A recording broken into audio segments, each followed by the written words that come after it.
Here he is. What's up, man? Hey, the lockdown in the tropics is shit. Oh, yeah, I imagine it must Like be. that. Yeah, look at you. Oh, what's up, brother? I'm all right. How are you guys? All good? I actually can't remember much of the game, to be honest.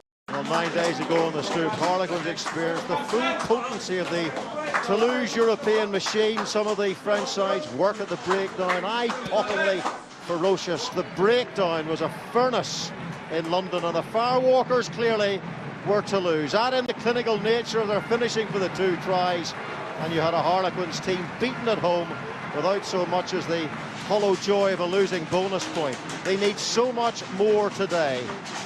And one of the notable aspects of the Toulouse performance in London was just how pumped up they were, how focused during the match, and how much it meant to them when the final whistle blew. So what will we get today in a match that the rabid Toulousains expect their side to win well? It was actually one of my last few starts that I had. It was right at the end of my career. One, because of my injury, and 2, because Lukey Wallace just basically took over. But yeah, it's fun memories. I remember Connor actually having the chat, because I wasn't, I wasn't first choice by any stretch at that point. And it was, he just basically went, I want experience coming into this game. And I think Lambo started, didn't he? Like Lambo started, I started, Hops. We just had a team of like experienced players down there, and we just thought, right, let's chuck a few old boys at it and just get like a real spirited bunch of boys together. And I do remember actually the atmosphere in that changing room beforehand was incredible. Yeah. It's a hell of a place to go and play. I think even though they beat us at home, like we kind of knew we didn't put our game onto the pitch. So I think we were confident that if we did what we said we were going to do, basically they're massive. They're a big team. We had to like really stop them at the breakdown, keep it unstructured, keep it loose. High tempo. If we did that, would be in with a chance. So I think that's why we were actually pretty confident going over there, even though we lost that one at home. Harlequins playing with some vigour here in these opening 10 minutes. Brilliant. And looking to open the scoring here as well. And it's Mike Brown who is the man. Classic Evans. Yeah, classic Evans. Just. Nah, look. I mean, look. They had, Medard, Clerk in the back line, and they're at the best of times can be a bit flaky in the backfield, and so we was one of our kind of strengths was our kicking game and our ability to get the ball in behind, and that was just one of the ones. There was a bit of space back there, and I think Brownie called for it. He flattened up, managed to put it in, and as I said, a bit of luck. You'll have a bit of luck in big games, and the bounce of the ball kind of kept it in, and Brownie brilliant pick up, and went in the corner, and I think that was off the back of a penalty early on, and that was good for us. I think to score first, to score the first try, gave us that. Again, another even more shot of confidence coming out of a confident changing room. So for us, that was a big step forward in that game. And here's Nick Evans. I've seen some space, the switch kick on that far side. Bonsaw Clark comes over. It's a poor bounce for him and a great bounce for Harlequins. And it was Hopper who got the ball initially. Brilliant. And here come the Quins again. And the Quins have scored again. And this time it's the hooker Joe Gray who goes over. And it's another crippling puncture wound for Toulouse. It was classic us, like within a 10-metre radius, we had 10 by 10 metre radius, whatever it was. We had about 4 or 5 offloads, and that was us. That was classic Quins. I mean, they were chasing shadows. Yeah, classic us. I'd like classic us. That's me and you, right? That's me all over. You were there. You would have been the 6th offload. Like, you would have been the 6th offload. Hops chased it up and grabbed the ball, and it was a couple of offloads myself to Robbo, I think to Danny. Skins was in and around somewhere. No, I was. I was literally hanging around going, give me the ball. But then I think you even looked at me and went, Skins is going to drop it. There was always a few people that you looked and you question yourself whether you wanted to throw the ball. Skins was one of those. So I didn't. I threw it to Robbo instead. And then obviously Joe Gray went over and we were buzzing after that, 2 tries up. There goes Vincent Clark. Brilliant work. Was that Tom Williams who's just come on? What an impact. Danny Kerr. That's Casson. That's Nick Easter. That's brilliant offload. And it's a clinical curve up by Mike Brown. You know, they'd come back into it, hadn't they? They'd scored. Like obviously that was the one where they scored, and then we had a kick off, and that was Tommy Williams who came off the bench, which has forever been shown as like TNT, you know, no talent type stuff, coming off and making a difference.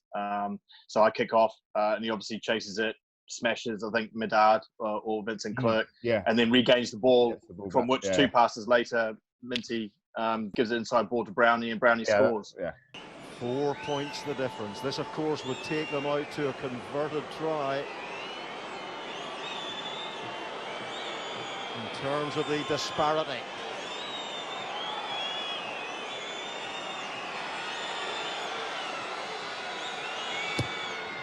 Evans again is supreme. Jingle bells, Nick Evans. With experience comes the excitement of those kind of positions that you get put into. You know, I always remember the Amlin one. You know, I was really excited to take that. It's what you live for. It's what you train for. It's what you do all the hard work, all the visualization stuff. So, yeah, for me, that was those positions that, you know, that my job requires for us to do on the points accumulated for the team. And when the team needs points, it's up to me to do it. That is incredible. And it almost sums up this Harlequins performance today. The massive endeavour, and what a good clearing kick that was under pressure as well. And again, he kicked it straight into his yellow carding, or sending off, sending into the stand, getting involved, or playing the ball. Skinner, isn't it? Straight at Skinner. Kicked it straight at Skinner. Into the Quins bench. Easter's back on. And obviously they powered back into it a bit after that. And then, yeah, I think I cleared the lines, or someone cleared the lines, straight to Skins, and Skins dives out from the technical area. And that is not official. That's not correct. It was actually probably the only kick I caught in about 5 years. So it literally, well, it didn't like fall in my arms. I probably had to take 1 or 2 steps. But I mean, when it came to the hearing, they hammed it up. They said I barged like 2 Toulouse players out the way and stopped them taking a kick. I mean, I didn't point out to them the referee should have not only given me a red card, but should have actually given them a penalty 15 metres in. But he didn't know the rules, so that wasn't my fault. They just had to take their normal line out. So I could well have lost them the game. Luckily for me, Alan Roland didn't know the rules, so it was all right. During the hearing, when I went in, obviously for my red card, I had to travel over to Dublin. They questioned me beforehand, and they didn't show any of the clips. And they were like, "Oh yeah, so you caught the ball at the end, and you know, did you think that you were trying to slow them down and stop them taking a quick line out in the last minute?" And I went, "Oh no, I had no idea. It just literally fell in my arms." And they said, "Oh, were you aware at any point in the game that an official might have had a talking to with regards to that matter, as a matter similar like that as well?" And I went, "No, I had absolutely no idea. Why? What happened? Can you show me something?" And then they took this clip, right? And the ball was heading straight towards Bowerbank. He sticks his hands right up, and I am no less than 2 foot away from Bowerbank as he sticks his hands up, and as the referee gives him an absolute rollicking as well. And I was there going, "Yeah, I didn't know. I had my just realised," and it was just it was so embarrassing. And I think that was probably part of the reason why they gave me a 4-week ban. You play the Toulouse game. It was in 2009 where we got absolutely over there. It was the one time. Well, I've been outplayed a hell of a lot of times, but I came up against Dussotois. It was one time where I literally came off the mat, came off the field, and I felt like a schoolboy. Yeah. And I think, well, everybody felt like that. But coming up against Dussotois and playing, we weren't playing well at the time, but playing in Toulouse against a formidable crowd. But then to turn that round 3 years later was, or 2 years later, is pretty special.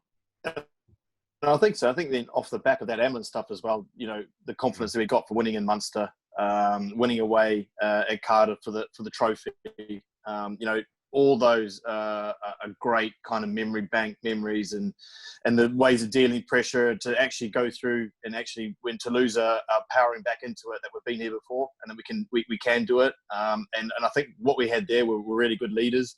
Obviously Skins went off, but we had a lot of experienced guys there. We had Nick, we had Brownie, Danny was coming through, but guys that kind of knew how to take control of the game and just say the right things at the right time, and get us into positions that we needed to be in to make the right decisions. So I think, again, that helped, but that comes with experience, 100%. Yeah.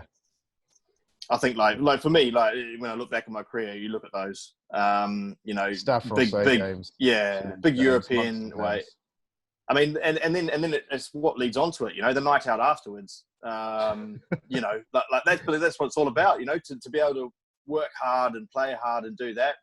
You got to enjoy yourself as well. And that group of players that we had and that team over those 2-3 years were brilliant at that. And again, it's all creating bonds and that camaraderie that you need to win big games, I believe, anyway. Perfect weekend for the players. I think senior management at the club are probably having heart attacks during that point. I mean, it is. I mean, some of the stories. I think one of the funniest ones was when we were coming back from Stade Francais, when we had just won over in the Stade de France, and we didn't stay in Paris because they thought we'd be safer to come back to London. So they decided for all 40 of us that travelled there to take the Eurostar back. We're in first class where it was unlimited wine. And it was ridiculous. Luckily, we were supported. We had pretty much everybody else on the train were Harlequins supporters at that point, so it was all right. But yeah, I mean, European games, it does manage to it actually brings the best of us out, not only on the pitch, but actually after as well. It's a chance for everybody to bond together. You're always going to be staying away from family a little bit, and you come together that bit more, which is very, very nice. I've got a lot of memories of bad games as well. If and that's important. But you remember if you remember the bad games, the good ones are the even better memories. So yeah, I think so. I think as time moves on, especially we've got a good group of the 2012 kind of players that still keep regularly in touch, which is great. And it's when we get together or we have chats, it's the same old banter. It's the same thing, and it triggers memories about great games and games that you went to war with, and games that you had to struggle through, and games that will live you for the rest of the career. And I think when you do retire, you miss the game, you miss playing. That's what it's all about. So I think it's nice to kind of reminisce on a few of those things. Skins has probably had a few too many head knocks to remember a lot of them. But that's what I'm here for. Yeah, exactly. Well, you do. And I especially love reminiscing with people that I experienced it with, whether it's supporters that actually came down to Toulouse or travelled over to France or were at the Stoop for big games, or actually the players that you're alongside, because it does start jogging memories. Snapper going through all of the try scenarios there actually reminded me of Minty's offload to Brownie, and then Joe Gray coming through, and all of the different elements that come to the game. And that's really special, because otherwise when you're away from rugby, and Snap's still in the game, but when you're away from rugby, you actually realise how small it is, right? No, I live in Singapore now, and there are a few expats that know a bit about rugby. Very few that would ever recognise me, but equally the game is not as big as when you're playing it. So when you can reminisce with people that played with you or might have seen you play occasionally, it is quite nice, to be honest. It is quite nice reliving those moments and actually saying, oh yeah, I actually had a hell of a lot of fun doing that, and hopefully I'll keep doing that for a while. Hopefully I won't annoy my wife by regaling the stories, but I'll just do it to Snapper and the boys whenever I catch up with them. And actually now doing virtual classes. There we go. There you go. Segue. Plug it. Monday 8 a.m. Monday. I'm in. Later. Cheers, bye. Bye.